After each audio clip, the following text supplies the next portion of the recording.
As a senator, the most important role is legislation. And Karen, the most important piece of legislation is the budget. Okay, before we go to the budget, I'm going to finish this part first. Sure. And then we're going to move on to issues, the budget, your advocacy. Do you remember when you first got into the national consciousness? My goodness. I You remember. should tell me. I remember. You first got into the national consciousness as Martin Romualdez, as Congressman Martin Romualdez, when you were named. This could bring back bad memories.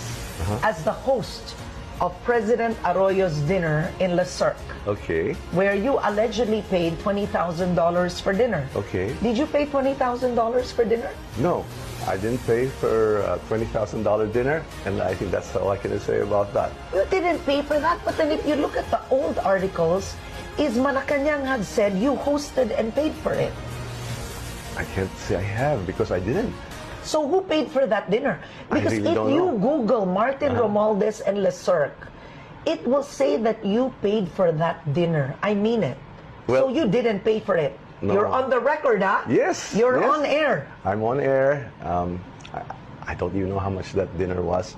I was there, but I didn't pay for it. So who paid for the dinner? I don't know. Yeah.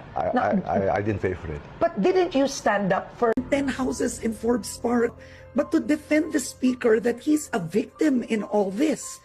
It's appalling to the Filipino people. At the end, he would not even explain the corruption in the budget that he allowed. This is inexcusable. Parang biktima pa siya na ang bait niya, gusto niyang tumabi. There are talks of ostentatiousness and extreme wealth, private planes, supposedly more than 10 houses in Forbes Park. But to defend the speaker that he's a victim in all this, it's appalling to the Filipino people. At the end, he would not even explain the corruption in the budget that he allowed.